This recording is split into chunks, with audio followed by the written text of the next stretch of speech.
Greetings, people of Earth. Welcome back. My name is Jax, and this is Confucius.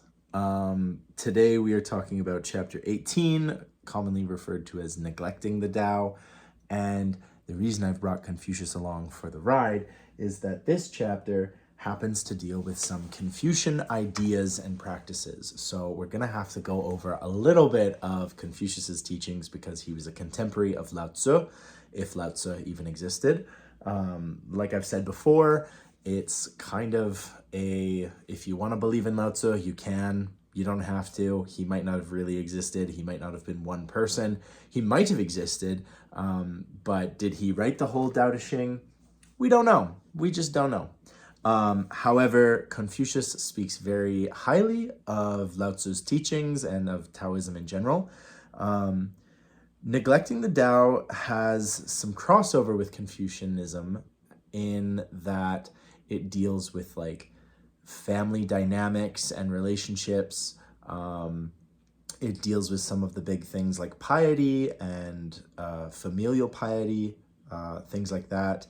And just like Confucianism, Taoism is sort of a recipe for living a good life, for running a good household or a good state. Confucius was like I said, a contemporary, but he was also like an advisor to various warlords and different leaders.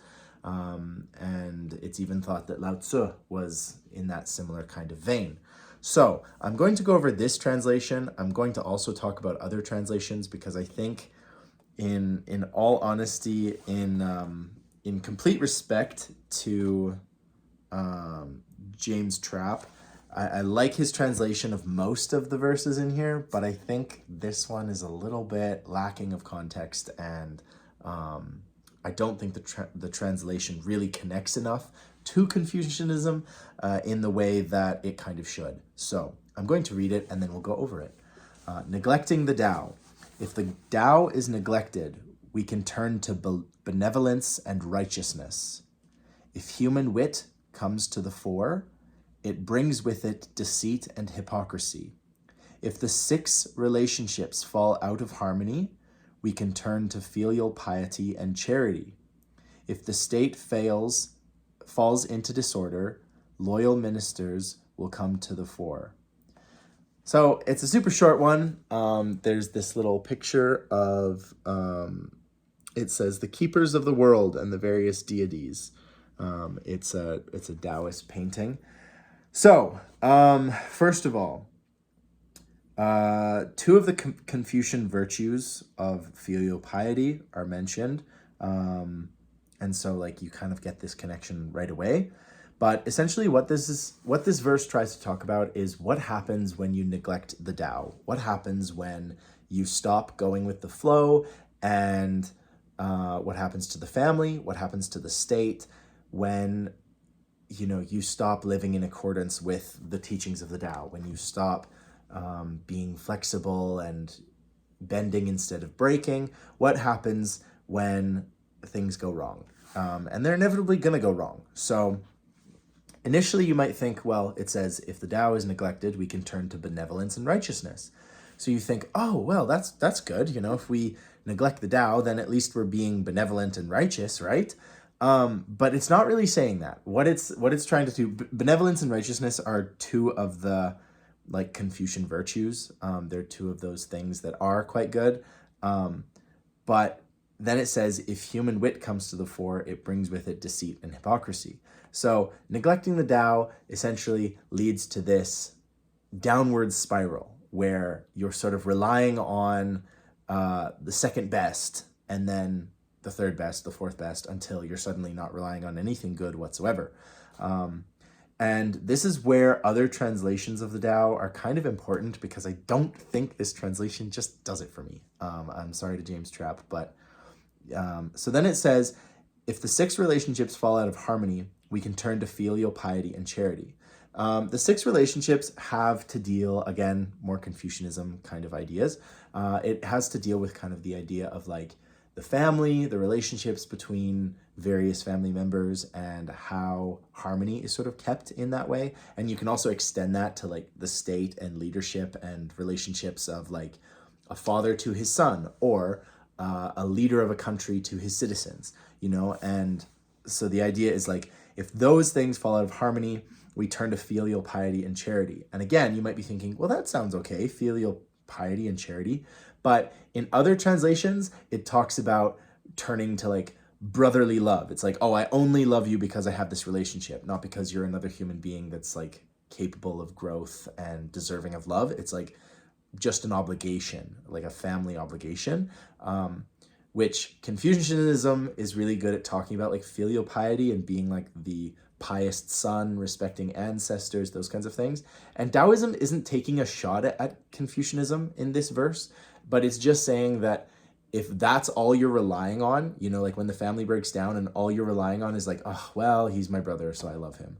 Like, that is neglecting the Tao, because there should be a lot more than that. That shouldn't be your only outlet for a connection with somebody, or, it's kind of like doing good should be just for the sake of doing good.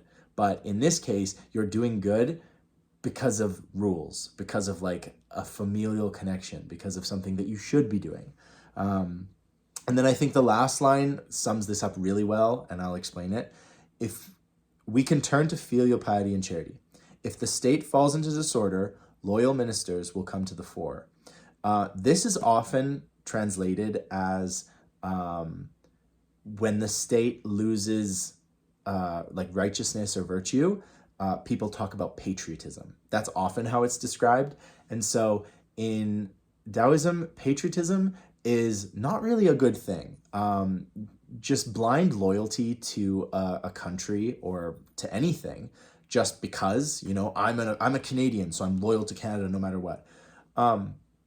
That's not great, because Canada has like a very mixed history, and just being inherently loyal to something for no other reason than like loyalty's sake, that's not good. That's neglecting the Tao. And I guess that's like at the heart of what this chapter is talking about, is when you neglect the Tao, the only thing that keeps you benevolent and righteous and all of these things is simply the idea of being benevolent or righteous, which is not the point. You're kind of losing the whole point. You should support your country when it does beautiful things, and when it upholds law and it protects people and it, guides people safely through their lives. You should not be loving your country for your country's sake. I think we've all seen instances where patriotism for a specific country has gotten really out of hand, and people are loyal to their country just for the country's sake. And that allows them to do horrible, horrible, despicable things. And we've seen that throughout history. And it's the same idea in the family. If the only thing keeping your family going is that you're tied by blood or by family connection, you're losing the whole heart and the whole point of it. And in that way, you're losing the whole point of Tao, which is to go with the flow, to react to situations to the best of your ability every single time, and not following some blind rule book, not following something for the sake of following it.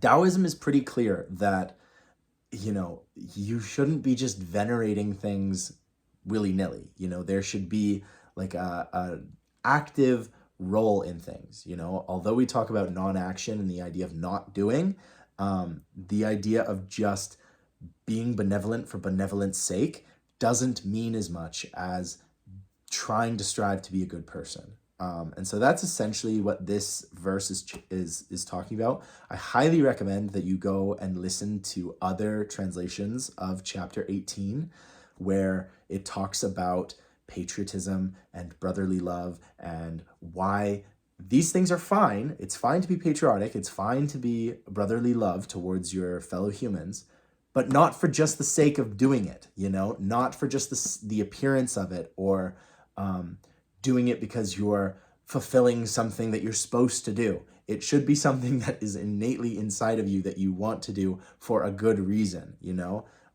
It is totally fine to question the morals and beliefs of other people, and to question why your government is doing what it's doing, or why your family is doing what it's doing, and to not make excuses and just say, well, what am I going to do? He's my brother. I got to love him.